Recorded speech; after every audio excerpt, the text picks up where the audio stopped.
Headline के तौर पे ना बताएं, थंबनेल मैसेज नहीं देना। गूगल को ये शो करवाने के लिए करते हैं कि हम लोगों का जो पेज है वो कॉपी कौन सा है और ओरिजिनल हाँ, कौन सा है। हम गूगल को ये बताने के लिए, तो ये गूगल को क्यों बताना पड़ता है, ये कौन बताएगा? और ये गूगल को क्यों बताना पड़ रहा है कि भाई ये कॉपी है तो ये ओरिजिनल है? ताकि वो जो टॉप पे वो जो पेज है तो वो स्टैंडर्ड है। स्टैंडर्ड है। क्यों, आप बताएं क्या कह रहे ताकि वो जो टॉप पे वाले के पेज जब कोई वेबसाइट हमारी ओपन करे जो हमारा पेज शो वो रियल हो। सर कॉपी उठी ना हो। SEO के लिए करना क्यों पड़ रहा है, मतलब ये क्यों ज़रूरत क्यों पेश आ रही है? क्योंकि वो हमारा आपस में ही मुकाबला करा देगा तो। वापस भी मुकाबला करवा देता है, बिल्कुल ठीक है। और बताएं, कोई रीज़न बताएं कि क्यों ऐसा करना पड़ता है? ताकि हमारी वेबसाइट का जो है वो रैंक हो तो हमारा आपस ही कंपटीशन हो। क्या है और वजह कोई बताओ? आप अभी भी रेगुलर नहीं आ रहे हो? हाँ, मुझे तो लग रहा है आपको भी ये मॉड्यूल दोबारा करना पड़ेगा, जैसी आपकी अटेंडेंस है ना जी। और कोई स्टूडेंट है, आप बताओ।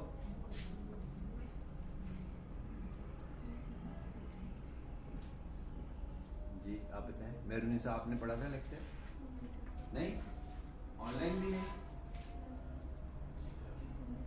हमारी जो वेबसाइट है बेसिकली उसके दो यूआरएल्स हैं, और वो जो दो यूआरएल्स हैं वो दोनों एक ही जगह पर जा रहे हैं, जिससे क्राउलर कंफ्यूज हो रहा है कि भाई इनमें से असल वाला कौन सा है।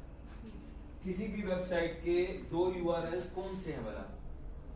एक तो डोमेन नेम और एक फाइल, जिस फाइल से वो डोमेन नेम यानी होम पेज खुलने लगा हुआ है।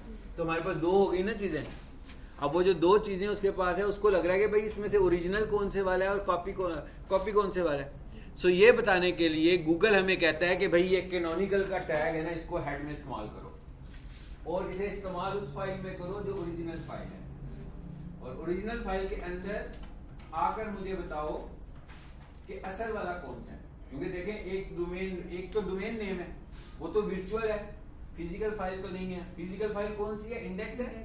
तो इंडेक्स में जाकर हम ये बताएंगे कि भाई ये इंडेक्स वाली फाइल ओरिजिनल नहीं है, बल्कि क्या ओरिजिनल है? वेबसाइट का जो नाम है, डोमेन नेम है www के साथ, जो दैट इज ओरिजिनल। सो ये बताने के लिए हम क्या इस्तेमाल करते हैं? फिर कैनोनिकल को इस्तेमाल करते हैं, ठीक है।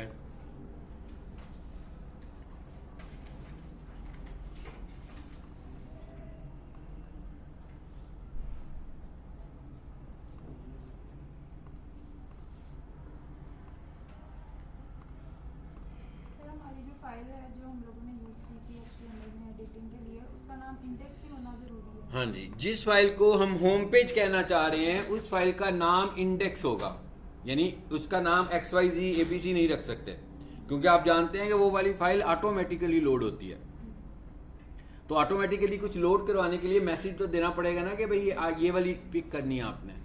सो ऑटोमेटिकली लोड कराने के लिए हमें उस फाइल का नाम, आपका होम पेज जो होगा उसका नाम इंडेक्स ही होगा। चलें जी, हम आगे चलते हैं जरा।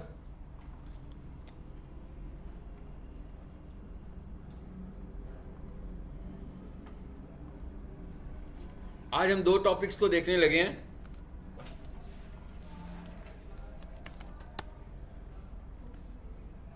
जी, रोबोट्स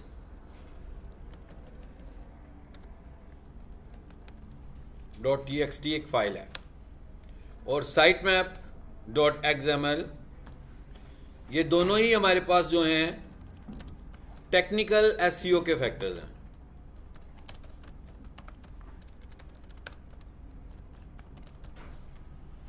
ये रोबोट्स फाइल क्या होती है और ये साइट मैप क्या होता है, इसको जरा हम समझ जाएंगे।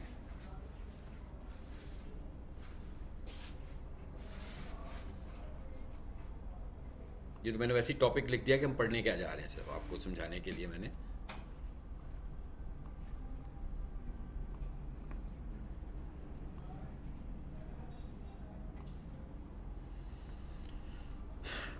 जी, सबसे पहले जरा हम देखते हैं साइट मैप को, पहले देख लेते हैं।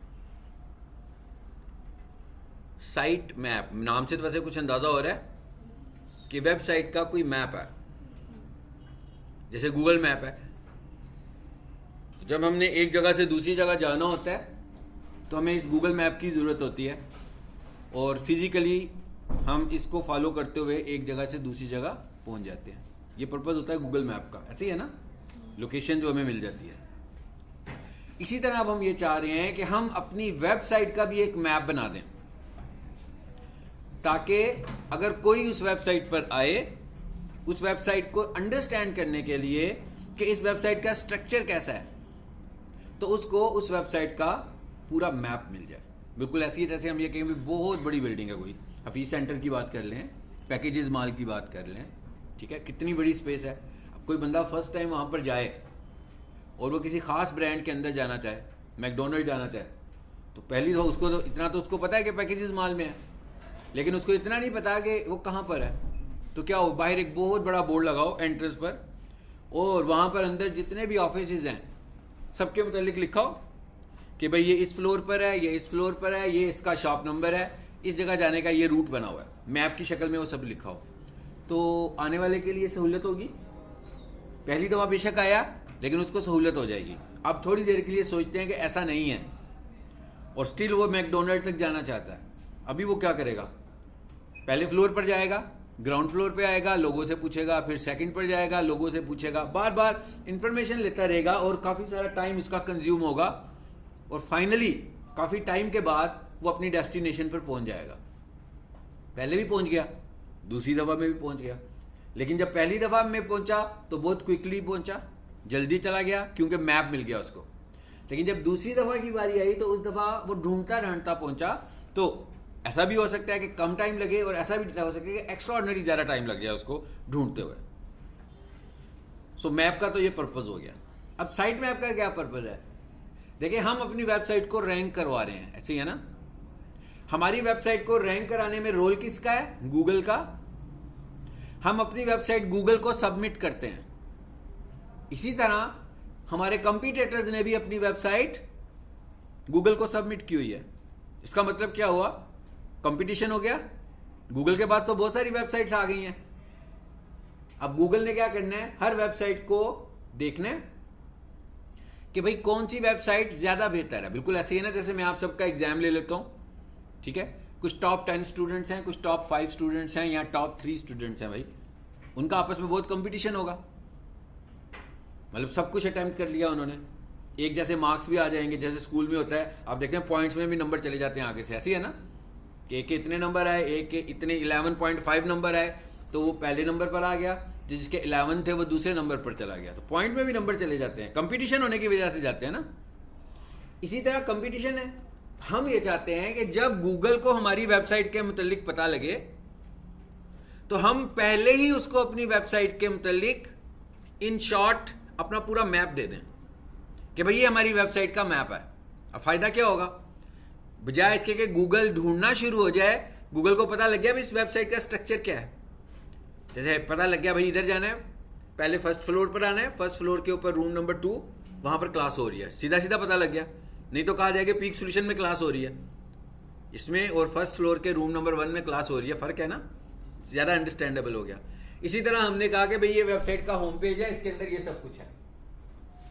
ये वेबसाइट का सर्विसेज का पेज है, इस सर्विसेज के पेज के अंदर ये 5 सर्विसेज आ रही हैं और इन 5 सर्विसेज में ये वाली वो सर्विस है जिसको आप एक्सेस करना चाह रहे हो।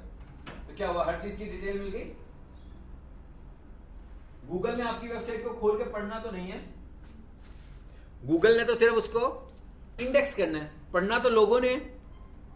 सो ये जो साइट मैप हम बना रहे हैं ये लोगों के लिए नहीं बना रहे, ये किसके लिए बना रहे हैं? गूगल के लिए बना रहे हैं। अब हम ये कह रहे हैं गूगल ने आपकी वेबसाइट पर आना है। सो ये टर्म हम पहली दफा इस्तेमाल करने लगे हैं कि गूगल ने हमारी वेबसाइट पर आना है। कैसे आना है? गूगल का अपना एक सॉफ्टवेयर है जिसको हम बोलेंगे क्राउलर। सो गूगल के क्राउलर ने हमारी वेबसाइट पे आना। बिल्कुल ऐसी है जैसे आप बैठे हुए हैं, आप सबको मैं एनालिसिस भी करने लगा हूं आप सबके कि भाई कौन सा स्टूडेंट रेगुलर आता है, कौन सा स्टूडेंट इन टाइम आता है, कौन छुट्टी करता है, कौन मोबाइल हाथ में पकड़ के रखता है फिर छोड़ता ही नहीं है, कहने पे छोड़ता है। हाँ, सो ये देख रहे होते हैं ना, हम सब कुछ एनालाइज कर रहा हूं मैं। फिर क्या होगा? अगर कोई बंदा मुझसे रिपोर्ट मांगे किसी की तो मैं रिपोर्ट दूंगा ना उसकी कि भाई ये स्टूडेंट रेगुलर है, भाई ये वो मैं मेरे क्लास में आने से पहले ही मौजूद होता है। जब क्लास एंड होती है तो मैं जो पढ़ाता हूँ उसके मुतालिक मुझसे कुछ पूछता भी है। फिर जो असाइनमेंट्स होती हैं वो भी दिखा रहा है, ठीक है। कभी मैं अगर कोई क्विज लूँ, कोई क्वेश्चन पूछूं तो उसका भी जवाब दे देता है। कह सकते हैं ना कि मैं आप सबको क्राउल कर रहा हूं, तभी मेरे पास ये डाटा आ रहा है ना। अगर मैं आपको क्राउल नहीं कर रहा हूं तो मेरे पास तो ये डाटा नहीं आएगा। इसी तरह गूगल आपकी वेबसाइट को क्राउल करेगा तभी इंडेक्सिंग करेगा ना, मतलब आपको भी करेगा और आपके कंपटीटर्स को भी करेगा। अब क्या होगा, तरतीब बन जाएगी उसके पास कि भाई ये वाली वेबसाइट पहले नंबर की, तो ये वाली वेबसाइट दूसरे नंबर की, तो ये वाली वेबसाइट तीसरे नंबर की, ये वाली वेबसाइट 100वें नंबर की, ये वाली वेबसाइट 500वें नंबर की। तो एक तरतीब बन गई उसके पास। अब गूगल पे ऐसे रिजल्ट आते हैं कि नहीं आते हैं?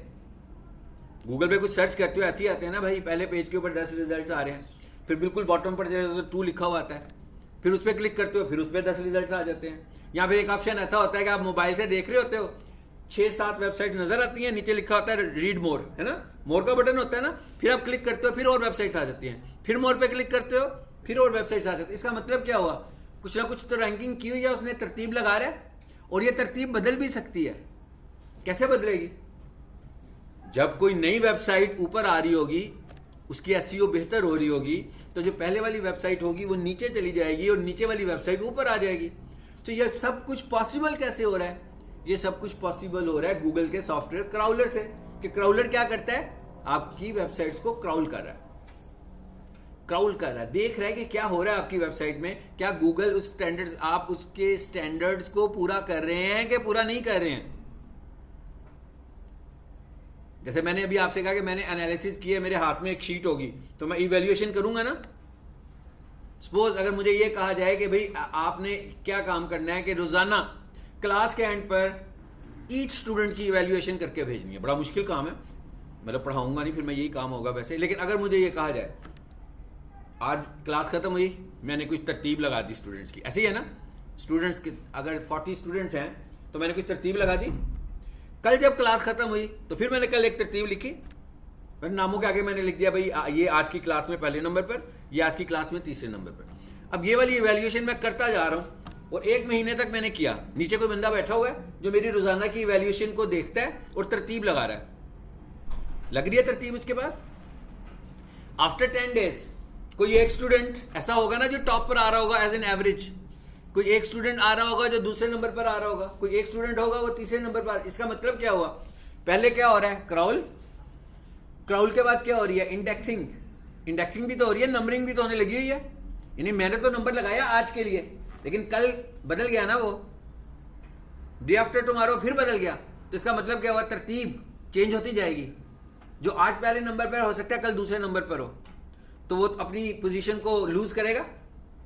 लेकिन जो आज पहले नंबर पर है वो कल भी पहले नंबर पर है, वो परसों भी पहले नंबर पर है। इसका मतलब क्या हुआ, वो कंसिस्टेंट होगा अपनी जगह पर, वो पहले नंबर पर ही रहने वाला है।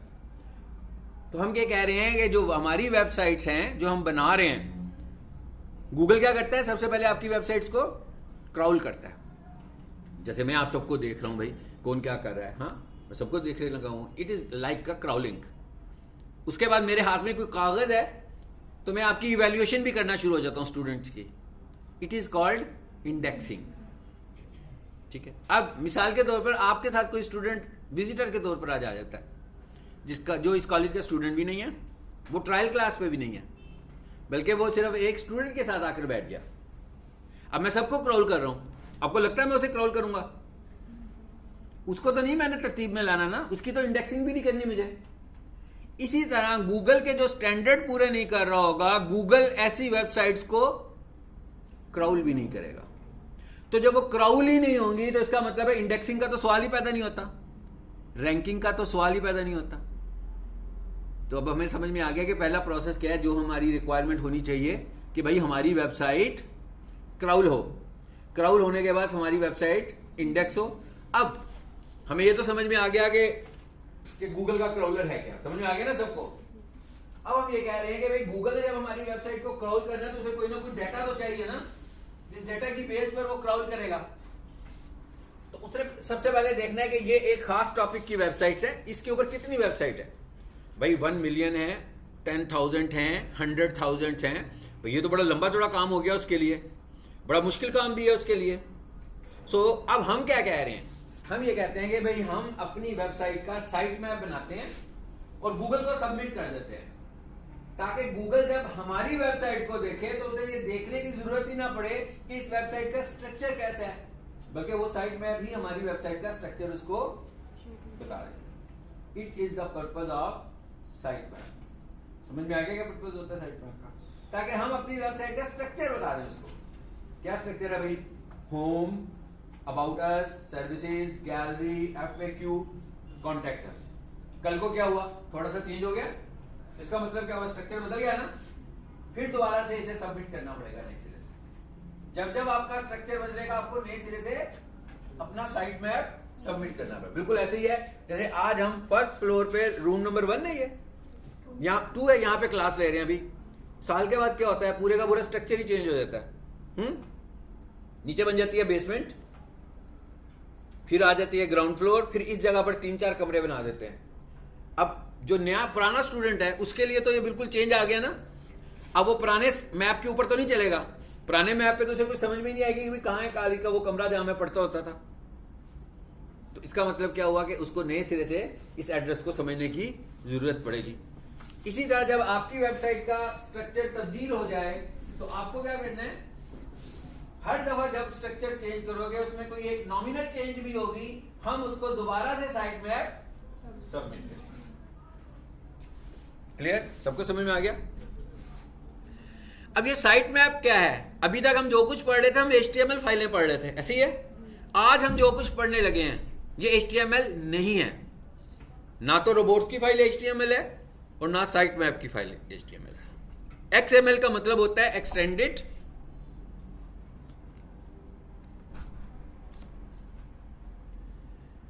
अब आपको ये पता लगे कैसी फाइल है? ये HTML फाइल नहीं है, एक्सटेंडेड मार्कअप लैंग्वेज। HTML क्या था? Hypertext markup language. ये क्या है? Extended markup language. यानी ये HTML फाइल नहीं है। साइट मैप की फाइल का नाम 100 टाइम्स हमें खुद से बनानी होगी तो क्या रखेंगे? Site map. उसकी एक्सटेंशन क्या होनी चाहिए? XML। अब ये फाइल बनाने की जरूरत नहीं है, इवन मैं चैटबॉट से भी ये फाइल बनवा सकता हूं। भाई ये फाइल मैंने बनवानी है ना, मैं चैटबॉट से भी बनवा सकता हूं। अभी आपको बनाकर दिखाऊं कैसे बनाएगी, वो बनाकर देगा मैं। और हमारे पास कुछ फ्री सॉफ्टवेयर हैं वो भी इसे बना देंगे। ये चैटबॉट खुल गया, आई थिंक सो। यहां लिखें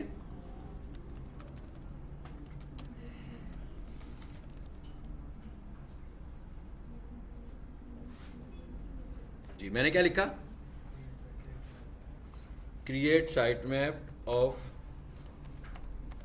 फॉलोइंग वेबसाइट। चलिए, ये वेबसाइट कौन सी वाली है? ये वाली है। ये मैंने यहां से वेबसाइट का URL कॉपी किया और यहां पर इसको ये URL पेस्ट कर दिया।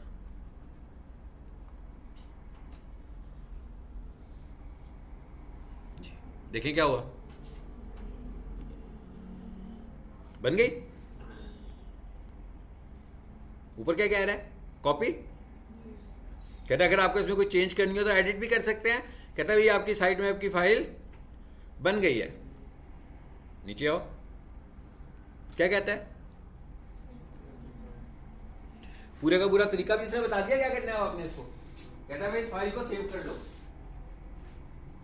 चैटबॉट ने आपको ये हेल्प कर दी, ठीक है। चाहे वो चैट GPT हो और चाहे वो जेमिनाई हो, कोई सा भी चैटबॉट होगा वो आपको ये काम भी करके दे सकता है। फाइन, बन गया भाई हमारा। उसने क्या कहा? कॉपी करें इसको। हम कहते हैं ठीक है जी, कॉपी किया। इधर आ जाए। मेरा ख्याल ये मैंने एक बनाया भी हुआ था लेकिन उसको मैंने मिटा दिया, तो इसलिए अपने यहाँ पे ले लेते हैं। और ये बिल्कुल मैंने एक लाइव प्रोजेक्ट का भी ऐसे ही साइट में बनाया जिसको मैंने अपलोड भी किया उसकी वेबसाइट पे जाकर। आ गया?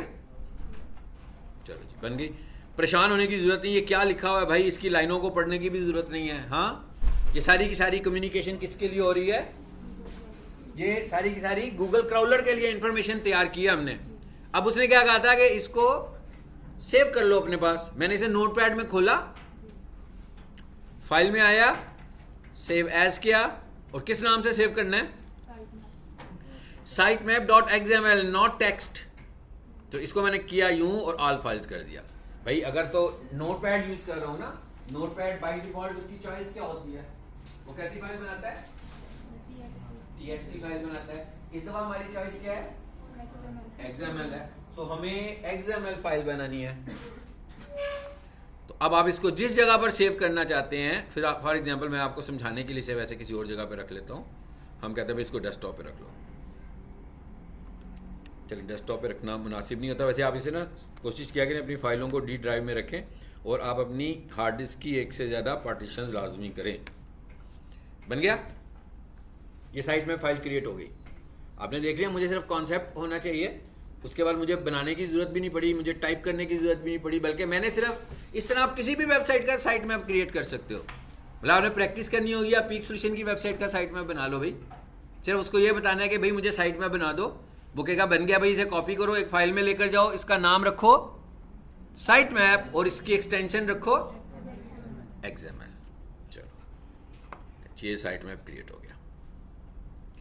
सो ये हमारे पास एक टेक्निकल एसईओ का फैक्टर है। अच्छा, उसने आगे एक बोली हुई ऑप्शन, आगे उसने आपको कहा क्या भला, ये भी समझ लेते हैं ज़रा। बनाने के बाद उसने कुछ इंस्ट्रक्शंस दिए हैं। कहता है भाई ये आपका साइट मैप बन गया, ये आपकी साइट मैप का URL होगा, submit the site map to Google Search Console. ये लीजिए एक नया टॉपिक है जो भी हमें आगे जाके करना है। कहता है साइट मैप बना लिया है, फाइल अपने पास रख ली है, अब इसे जाकर आपने सर्च कंसोल में सबमिट करना है। ये सर्च कंसोल क्या है अभी तक हमने डिस्कस नहीं किया, अभी आज या अगली क्लास में हम इसको डिस्कस करने वाले हैं। तो अभी हमने क्या किया, उसके लिए कुछ तैयार कर लिया। उसने कहा ये साइट मैप की फाइल कहाँ करनी है?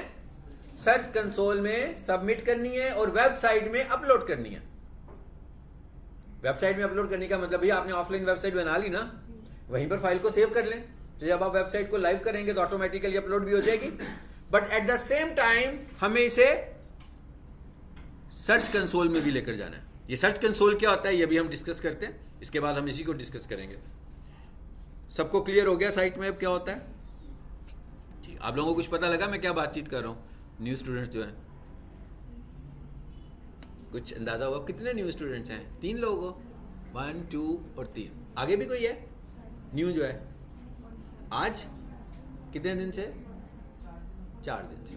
थोड़े से पुराने हो गए आप, हैं? ठीक है। हमारा जो करंट मॉड्यूल है वो एसईओ है। एसईओ में हम वेबसाइट्स को रैंक करने का तरीका सीखते हैं।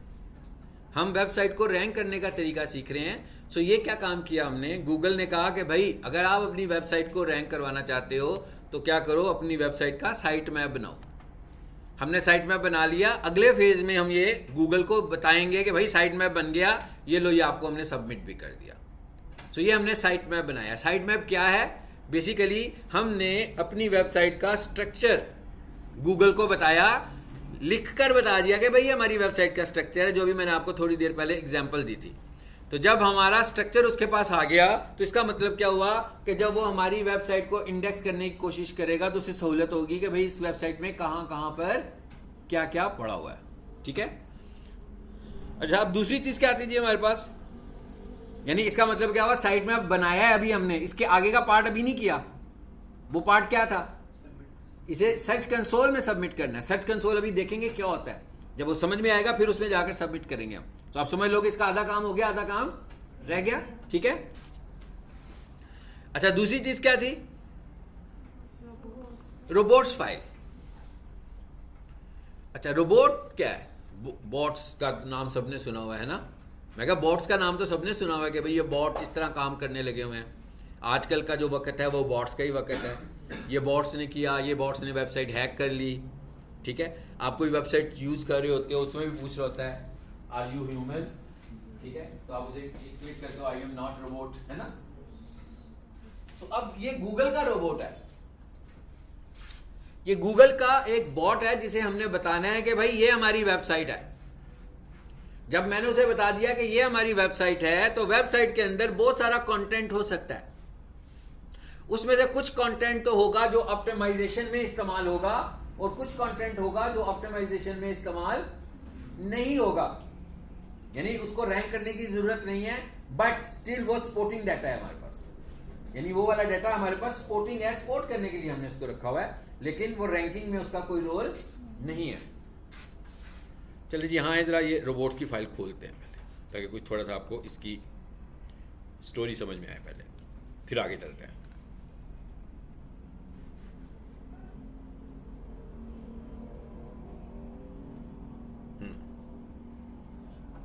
बिल्कुल पहली लाइन में आते हैं, तो ये क्या कह रहा है इसके अंदर।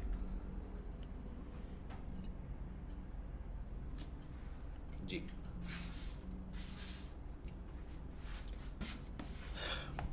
सबसे पहली बात क्या, रोबोट्स की फाइल की टाइप क्या है? टेक्स्ट फाइल है। ये HTML फाइल नहीं है। पहले हमने XML फाइल पढ़ी, ये XML फाइल भी नहीं है। ये सिंपल एक टेक्स्ट फाइल है, जो कि एक सिंपल टेक्स्ट एडिटर में बनी हुई फाइल है। यानी इसके कोई कोड टैग्स भी नहीं है, जो टैग्स हम यूज कर रहे थे। जब किसी फाइल को कहेंगे कि टेक्स्ट फाइल है, तो उसका मतलब क्या हुआ कि जस्ट इंफॉर्मेशनल कोई फाइल है। ऐसे ही है ना, इंफॉर्मेशन की शक्ल में इसमें डाटा लिखेंगे। Robots is a text file that resides in the root directory of your website। मेरा हाल इस लाइन का समझ में आ गई होगी सबको कि भाई ये एक टेक्स्ट फाइल है, इस फाइल का नाम है robots.txt, और इसे आपने कहाँ पे रखना है, कहाँ पे सेव करना है? जहां पर आपकी वेबसाइट है। यानी आप लोग जो वेबसाइट बना रहे हो पब्लिक HTML, उस पब्लिक HTML के फोल्डर में ये वाली फाइल भी रखनी है। ठीक है, एक तो आपकी वेबसाइट की फाइल है, और वो कह रहा है कि ये वाली फाइल भी आपने इसमें रखनी है। इसका काम क्या है, जरा ये समझते हैं। एंड गिव सर्च इंजन क्राउलर्स, मेरा ख्याल है अब समझ में आ गया ना क्राउलर्स क्या है। And give search engine crawlers instructions as to which pages they can crawl and index during the crawling and indexing process. मतलब क्या हुआ कि भाई अब आपने क्या करना है, क्राउलर को ये बताना है कि ये पूरा फोल्डर है, इसके अंदर इतनी सारी फाइलें पड़ी हुई हैं, इनमें से ये वाली फाइलें हैं, इन्हें आपने क्राउल और इंडेक्स करना है, और ये वाली फाइलें हैं, इन्हें आपने क्राउल और इंडेक्स नहीं करना। फायदा हुआ कि नहीं हुआ? ठीक है ना। जैसे मुझे पता ही नहीं भाई, इस क्लास में इतने सारे स्टूडेंट्स बैठे हुए, 40 स्टूडेंट्स बैठे हुए हैं। अब मुझे नहीं पता 40 में से 10 स्टूडेंट्स जो हैं वो विजिटर हैं, वो कौन से वाले हैं।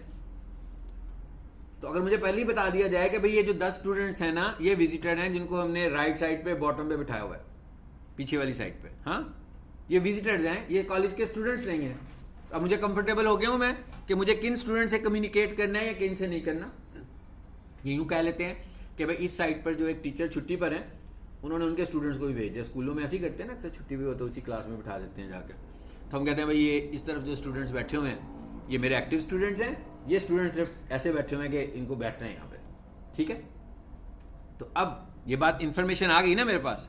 लेकिन अगर मेरे पास ये इन्फॉर्मेशन ही ना हो, और मैं पढ़ाने भी आज पहले दिन ही आया हूँ इस कॉलेज में, तो मैं सबके साथ लगा रहूंगा। आखिर में पता लगा भाई इस साइड पे कंप्यूटर के लोग थे, इस साइड पे बायो के लोग बैठे हुए थे, तो आज मैंने बायो के लोगों को भी कंप्यूटर पढ़ा दिया। कंफ्यूजन हो गया ना, गड़बड़ हो गई इसमें आकर। ठीक है, इसीलिए हम ये कह रहे हैं कि ये रोबोट फाइल बनाते हैं कि भाई ये इतना बड़ा फोल्डर है, इसमें से ये 4 फाइलें हैं जिन्हें हमने रैंक करना है। बाकियों को तो हम रैंक करने के लिए नहीं, वो सपोर्टिंग फाइलें हैं, उनको हमें कुछ नहीं करना, वो खुद ब खुद आएंगी साथ। लेकिन ये 4 फाइलें हैं, जैसे इंडेक्स की फाइल, जैसे सर्विसेज का टैब, जैसे गैलरी का पेज, भाई इनको रैंक करना है, बाकियों को रैंक नहीं करना। वो तो रेलिवेंट डाटा है सिर्फ। यूं कर ले भाई, वो जो पब्लिक HTML का फोल्डर मैंने आपको दिया, मैंने लाइव रखा हुआ है, और मैं जो लेक्चर रिकॉर्ड करता हूं, क्योंकि मेरे पास होस्टिंग प्लान है भाई, स्पेस तो काफी सारी है ना, तो मैं कहता हूं भाई इसको सेव करने के लिए मैंने क्या किया, उसी पब्लिक HTML में एक फोल्डर बनाया वीडियोस के नाम से, और रोजाना का लेक्चर भी इसमें रखना शुरू कर दिया। अब वो मैंने क्यों रख रहा हूं, बैकअप के तौर पे रख रहा हूं ना, उसका वेबसाइट से कुछ लेना देना भी नहीं है।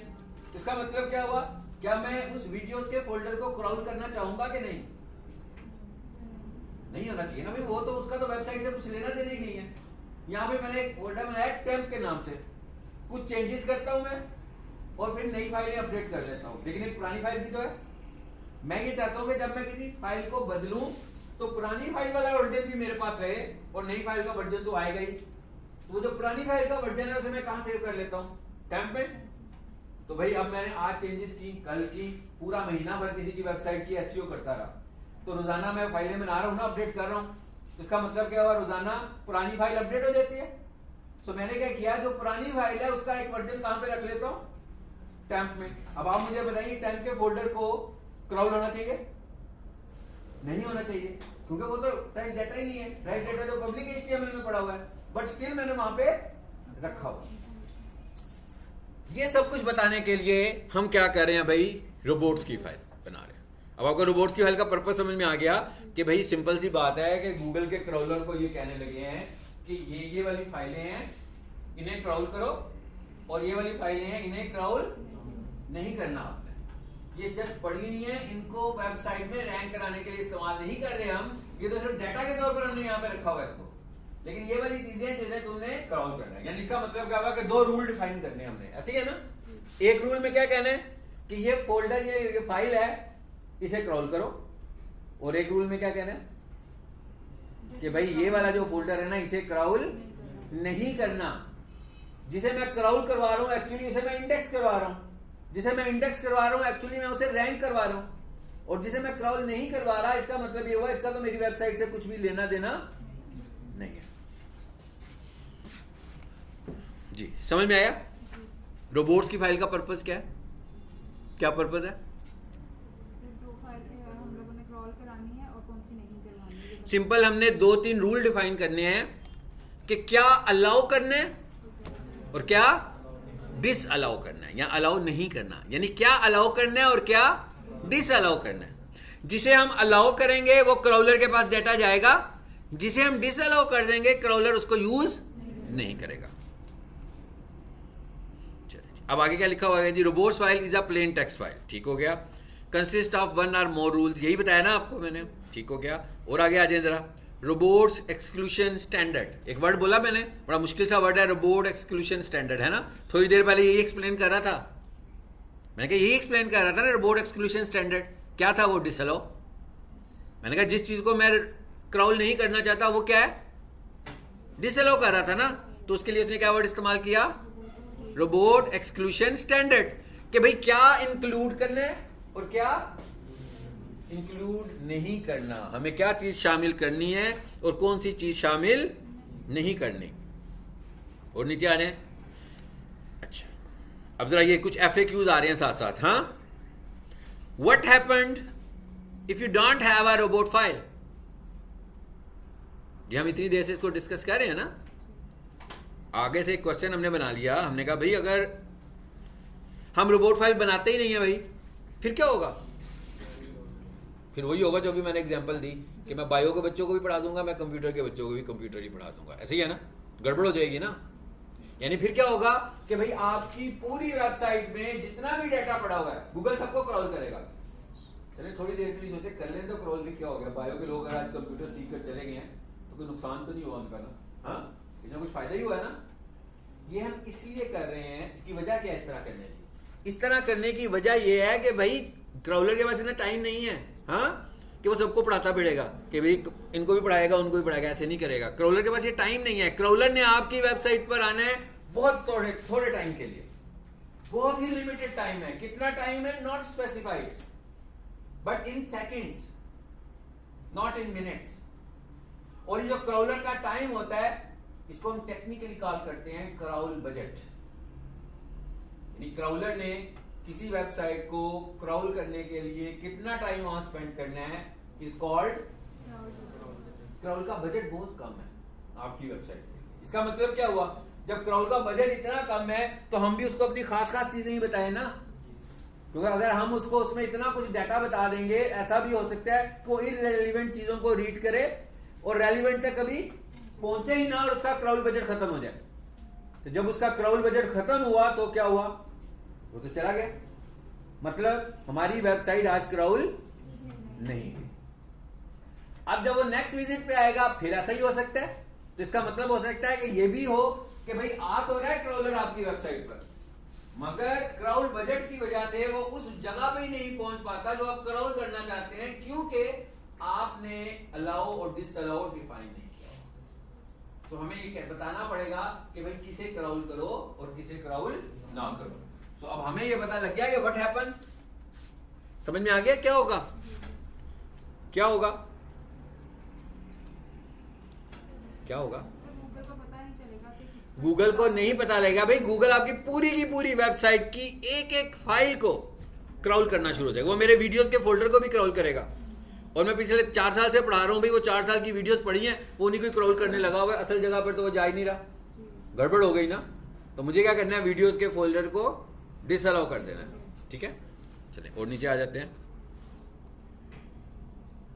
जी अगला एक और क्वेश्चन आ गया भाई, क्या जी, क्या रोबोट्स की फाइल बनाएं कि रहने दें? बनानी चाहिए। वो पूछ रहा है कि भाई अगर ना भी बनाएं तो चलेगा?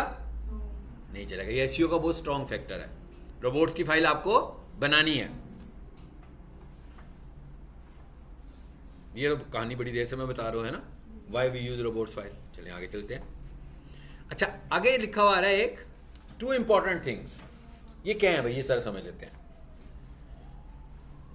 You add the robots or directives only, ठीक है। अच्छा, डायरेक्ट, ये आपका कोई गूगल के साथ कॉन्ट्रैक्ट नहीं हो गया कि भाई क्योंकि हमने रोबोट्स की फाइल बना ली और 2 दिन बाद मैंने एनालिसिस किया कि भाई क्या हुआ, गूगल पे तो फाइल आ ही नहीं रही है, तो पता लगा कि क्राउल ही नहीं हो रही है हमारी वेबसाइट। हाँ, तो मैंने कहा ये भाई कोई ऐसी बात नहीं है कि शर्त नहीं है कि आपने बना ली तो 100% होगी, ऐसे ही होता है।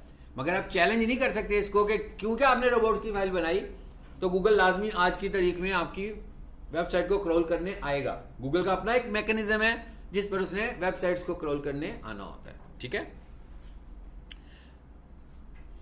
जी। दूसरी चीज क्या है, पहली तो ये बात समझ में आ गई। The second thing is that even if you block a page or directory in robot. अच्छा, अब एक टेक्निकल पॉइंट है। होम पेज के साथ है अबाउट अस का पेज। होम पेज को आपने कहा हुआ है अलाउ, इसका मतलब क्या हुआ, क्रॉल हो रहा है। अबाउट अस के पेज को आपने कहा हुआ है डिसअलाउ, इसका मतलब क्रॉल नहीं हो रहा। अच्छा, अब हम वापस आए होम पेज पर। होम पेज पर एक हाइपरलिंक पड़ा हुआ है। हाइपरलिंक सभी को पता है क्या होता है भाई, बंदा किसी जगह पे चला जाता है दोबारा। आपने उस हाइपरलिंक पे क्लिक किया तो आप कहां चले गए, अबाउट अस पर। अबाउट अस को तो आपने कहा था ना कि ब्लॉक है। अच्छा, ये चीज याद रखिए, जो ब्लॉक का वर्ड मैं इस्तेमाल कर रहा हूं, it is not for users, it is for crawlers. यानी एक बंदा abc.com लिखेगा तो उसको कुछ ब्लॉक नहीं मिलने वाला भाई, उसको तो पूरी वेबसाइट खुल जाएगी।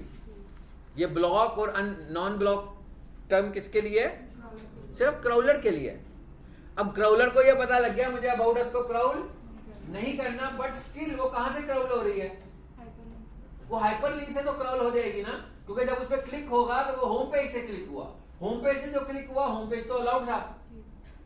तो कह रहा है कि भाई ये भी चीज ध्यान में रखिएगा, अगर आप किसी को 100% क्राउल नहीं करना चाहते तो क्या करेंगे,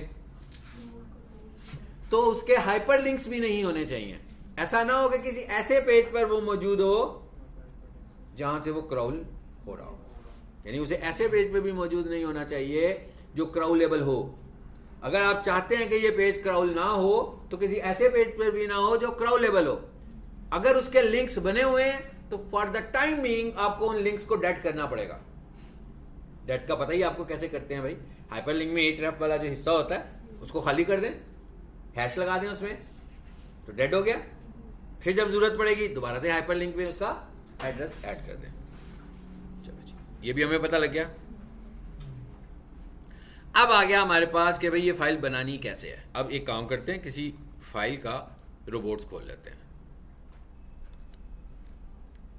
इसी की खोल लें, देखें जरा इसकी रोबोट्स फाइल। भाई किसी भी वेबसाइट की रोबोट्स फाइल कैसे खोलेंगे, उस वेबसाइट का यूआरएल लिखो, उसके आगे लगाओ स्लैश, और स्लैश के बाद लिखो फाइल का नाम।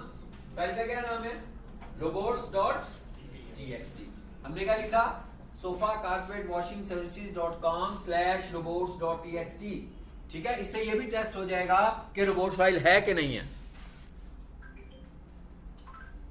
जी, मैसेज आ गया। ऐसा भी हो सकता है कि रोबोट्स फाइल ना हो, तो इसकी सूरत में एक एरर पेज आएगा जिसपे लिखा होगा 404 एरर। इसका मतलब है कि ये वाला पेज मौजूद नहीं है, रोबोट्स की फाइल बनाई थी हमने किसी ने। जी, इसको जरा स्क्रीन पर देखें, अब आपको पता लग जाएगा कि रोबोट्स की फाइल कैसे बननी है।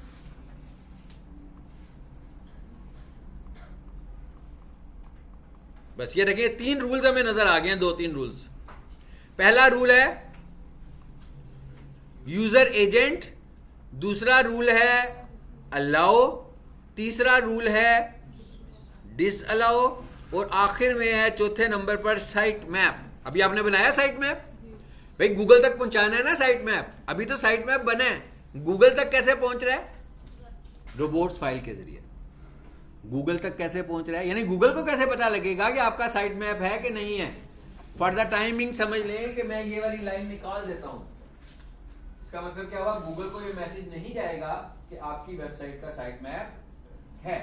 इसका मतलब हुआ ये मैसेज भी देना है। टोटल कितने रूल्स बन गए? 4। पहला रूल क्या है? User dash agent. इसका क्या मतलब होता है भाई? कौन कौन से सर्च इंजन हैं जो आपकी वेबसाइट को क्राउल करें? भाई एमएसएन भी तो सर्च इंजन है, याहू भी तो सर्च इंजन है, गूगल भी सर्च इंजन है। तो हमने कहा भाई दुनिया भर में जितने भी सर्च इंजन हैं ना, सारे के सारे ही हमारी वेबसाइट को क्राउल करें। तो सर्च इंजन को एड्रेस करने के लिए हमने लिखा यूजर डैश एजेंट। यूजर का यू कैपिटल, एजेंट का ए स्मॉल, यानी सारा small, user dash agent colon asterisk. Asterisk का क्या मतलब? ऑल। स्टैरिक का क्या मतलब? ये तो वाइल्ड कार्ड है, ये सबको पता होगा, ये आप लोगों ने बुक्स में भी पढ़ा होगा। एक्सेल यूज करते हैं उसमें भी आ जाता है, कंप्यूटर की स्टडी में पता लगता है कि ये वाइल्ड कार्ड्स होते हैं हमारे पास दो, एक स्टैरिक होता है और एक क्वेश्चन मार्क होता है। स्टैरिक का मतलब होता है ग्रुप ऑफ कैरेक्टर्स को रिप्रेजेंट करने के लिए, बल्क को रिप्रेजेंट करने के लिए। यानी मतलब क्या बन गया इसका? ऑल। सारे के सारे सर्च इंजन इसे क्राउल करें। तो हमने क्या लिखा? User dash agent colon asterisk. इसका मतलब क्या हुआ कि भाई जितने भी सर्च इंजन हैं सब इसको क्राउल करें। तो पहली लाइन में तो ये आ गया।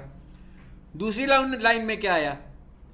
अगर आपको कुछ डिसअलाउ करवाना है तो वो लिख दें। जैसे यहां पर एग्जांपल के तौर पर क्या लिखा हुआ है? डिसअलाउ कॉलन, ये स्पेल को फॉलो करना है आपने। हाँ, स्पेल्स को फॉलो करना है, जैसे यहां पर लिखे हुए हैं उसी तरह लिखना है आपने। डिसअलाउ कॉलन और उसके आगे मैंने एक फोल्डर का नाम लिखा है जिसका नाम है CGI bin। ये वो फोल्डर है जो होस्टिंग में होता है और ये सिस्टम फोल्डर होता है, यानी वो जो होस्टिंग का अकाउंट होता है ये खुद ही वो ये वाला फोल्डर क्रिएट करता है और इसका कोई रोल नहीं होता आपकी वेबसाइट के साथ। सो हमने कहा भाई इसको तो क्रॉल करने की जरूरत नहीं ना, क्योंकि इसका तो वेबसाइट से कुछ लेना देना ही नहीं है। लेकिन अभी एक फोल्डर हुआ, फॉर एग्जाम्पल आपने वीडियोज का फोल्डर भी बनाया हुआ है, तो आप क्या करोगे? आगे लगाओगे स्लैश और क्या लिख दोगे? वीडियोज। आपने एक टैम्प का फोल्डर भी बनाया हुआ है, आप क्या लिखोगे? अब एक काम करते हैं, जरा इसको ना ले जाते हैं उधर, टेक्स्ट फाइल में ले जाएं ताकि आपको पता लग जाए आपने इसे क्रिएट कैसे करना है। मैं वापस आ गया जी यहाँ पर, और ये समझ लेंगे ये हमारी टेक्स्ट फाइल आई, यहाँ पर इसे पेस्ट कर दिया। सबसे पहली वाली लाइन में लिखा यूजर एजेंट कॉलन स्टैरिक, दूसरी लाइन में लिखा डिसअलाउ CGI bin, ठीक हो गया। तीसरी लाइन में क्या लिख दिया जी? चलिए मैं कहता हूं भाई कुछ और फोल्डर्स भी हैं, तो मैंने क्या लगाया?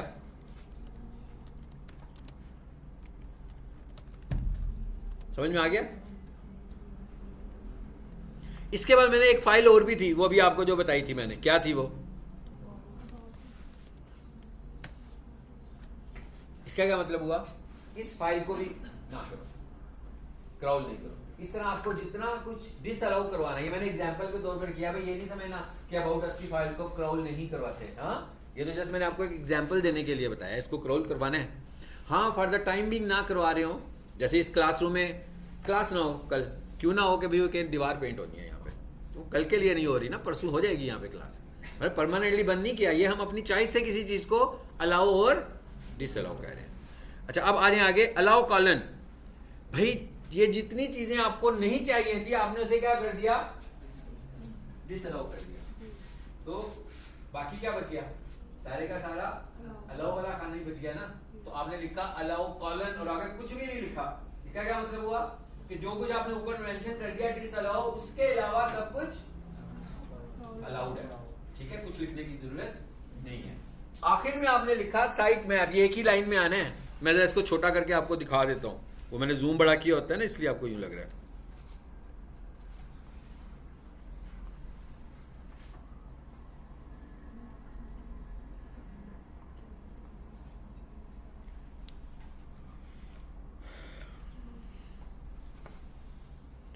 ये लिखा हुआ आएगा साइट मैप, ठीक है। उसके आगे इधर ही सब कुछ आ जाएगा, 2 लाइनों में नहीं आना, ठीक है, क्योंकि हमने इसका जूम बड़ा किया हुआ है ना, तो इस वजह से आपको यूं नजर आ रहा होगा।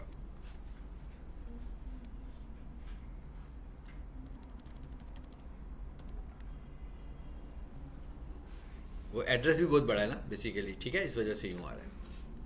आखिरी क्या रूल है साइट मैप, आपने क्या लिखा, साइट मैप का वर्ड लिखा पूरा, फिर लगाया कॉलन, और उसके बाद क्या लिया आपने, इसको भी टेस्ट इसी तरह लिखना है, इसको भी यहीं से कॉपी करना है। कहां से, कि भाई साइट मैप तो लग गया हुआ है ना इस वेबसाइट पे भी, पहले हमने रोबोट्स की फाइल ऐसे टेस्ट की थी, अब हम साइट मैप भी ऐसे ही टेस्ट करने वाले हैं।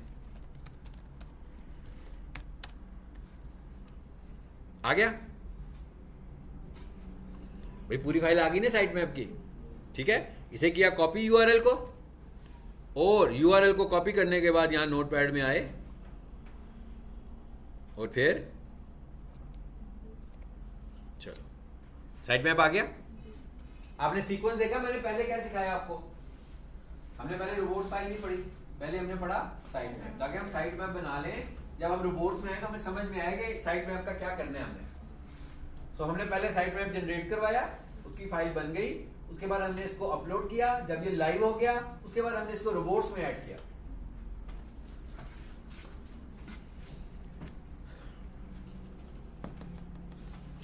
अभी क्या हो गया, यानी इसका मतलब क्या हुआ, अब क्या रह गया, अभी सबमिट नहीं हुआ, अभी तक गूगल को सबमिट नहीं हुआ।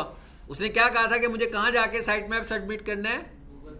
अगली क्लास में हम लोग गूगल सर्च कंसोल को देखेंगे कि गूगल सर्च कंसोल ये लाइव होगा, ठीक है, गूगल सर्च कंसोल हम लाइव देखेंगे।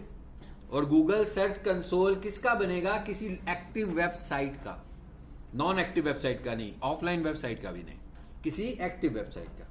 सो इन्हीं की वेबसाइट का, जो सोफा कारपेट वॉशिंग वाली वेबसाइट खुली हुई है, इसी की वेबसाइट का मैं आपको गूगल सर्च कंसोल भी लाइव दिखाऊंगा और बताऊंगा कि वहां पे साइट मैप कैसे सबमिट होता है, ठीक है।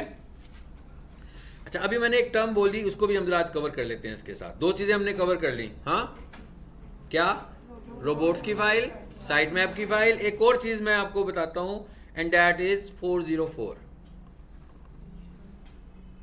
ये सारी स्लाइड्स उधर मौजूद हैं जो मैंने आपको जिप फोल्डर दिया हुआ है। 404 एरर किसे बोलते हैं, एक टर्म इस्तेमाल होती है ब्रोकन लिंक्स, एक टर्म इस्तेमाल होती है डेड लिंक्स, और एक टर्म इस्तेमाल होती है 404 एरर। ये तीनों टर्म्स का मतलब एक ही है। ब्रोकन लिंक का मतलब क्या हुआ, कि ऐसा लिंक जो टूट चुका हुआ है, अब मौजूद नहीं है। डेड लिंक का मतलब क्या हुआ, भाई जो एक्टिव लिंक नहीं है, अब वहां पे कुछ भी नहीं पड़ा हुआ। और 404 का मतलब क्या हुआ, कि यहां पे कुछ मौजूद नहीं है। किसी भी वेबसाइट में अगर ऐसे लिंक्स मौजूद होंगे जो एक्टिव नहीं होंगे, अवेलेबल नहीं होंगे, तो ये वेबसाइट्स के लिए बुरी बात है। ऐसे ही है ना, जैसे कोई बंदा आपको गूगल पे कोई लोकेशन भेजे भाई, और आप उसको फॉलो करते जाएं, तो आप एक जंगल में पहुंच जाएं, तो गलत हो गया ना। एतवार भी आपका उठ गया उस बंदे से कि भाई इसने मुझे कहाँ भेज दिया, मैं तो उसके घर चाय पीने जा रहा था, गलत हो गया। ये it is the example of broken link. मैं कहा ये एग्जाम्पल है ब्रोकन लिंक की। अब आप मुझे बताएं कि एक बंदा बड़ा ढूंढता ढांढता किसी वेबसाइट तक पहुंच गया कीवर्ड लिख के, और आगे उसको एकदम मैसेज मिला 404 एरर, उसे अच्छा लगेगा कि बुरा लगेगा, बुरा लगेगा ना। सो गूगल बहुत ज्यादा माइंड करेगा अगर आपकी वेबसाइट पर 404 एरर वाले पेजेस होंगे। इसका मतलब क्या हुआ, कि जब हम किसी वेबसाइट की एसईओ करेंगे तो हम ऐसे पेजेस को भी ढूंढेंगे जो 404 एरर जनरेट करते हैं, और उनको हम रिजॉल्व करेंगे। अब इशू ये है कि रिजॉल्व कौन करेगा, मतलब हम तो एसईओ कर रहे थे ना, हमने आइडेंटिफाई कर दिए कि भाई ये 10 पेजेस हैं आपके जो कि 404 एरर जनरेटेड हैं। वेबसाइट तो हमने बनाई नहीं है, वो पेजेस भी हमने नहीं बनाए थे जो आ रहे थे। इसका मतलब क्या हुआ, इसकी रिपोर्ट हम करेंगे किसको, डेवलपर को, यानी क्लाइंट को कहेंगे कि भाई ये डेवलपर से ये वाले पेजेस को खत्म करवाएं। अब देखें 404 एरर आएगा किसकी वजह से, मेरा ख्याल है सबको समझ में आ गया होगा कि वो एक हाइपर लिंक पर क्लिक करने से आएगा। ऐसे ही है ना, हाइपर लिंक पर क्लिक करेंगे तभी किसी जगह मूव करेंगे, जब किसी जगह मूव करेंगे तभी 404 आएगा। तो इसका मतलब है आएगा कैसे, हाइपर लिंक से। इसका मतलब क्या हुआ, इसका हल क्या है। मिसाल के तौर पर थोड़ी देर के लिए सोचते हैं कि भाई 4 पेजेस हैं जो कि 404 है। अब इसका तरीकाकार क्या है, ये तो हमें क्लियर हो गया कि चारों पेजेस जो हैं वो क्या हैं, डेड पेजेस हैं और हाइपर लिंक्स हैं। अब एक काम क्या होगा, क्विक वे कि भाई इसके चारों हाइपरलिंक्स डिसेबल कर दो। इसका मतलब है हाइपरलिंक्स ही नहीं होंगे तो कैसे जाएंगे। दूसरा तरीका ये है कि हम क्लाइंट को रिपोर्ट करेंगे कि भाई ये पेजेस आपके जो हैं ये पुराने हैं, शायद रिमूव कर चुके हुए हैं आप, इन पेजेस को अपडेट कर दें और यहां पर पेजेस ऐड कर लें। ठीक है जी सर।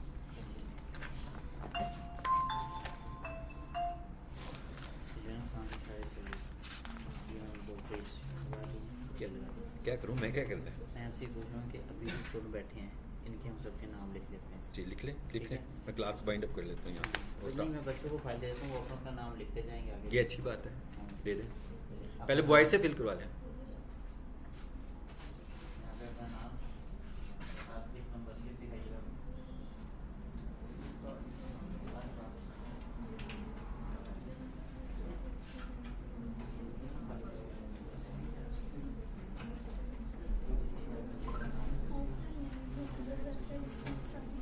सर ये कह रहे हैं अपने अपने कार्ड निकाल लें, अपने नाम और उसके साथ स्लिप पे जो आईडी है वो लिख दें। सांस लेने दो यार, क्या तूने क्या करना है? फोन करके किसी को बताना है क्लास खत्म हो गई है, क्या इतनी क्या जल्दी है अपडेट लेने की। इस टॉपिक को हम कल डिस्कस करेंगे, ठीक है, यहीं से।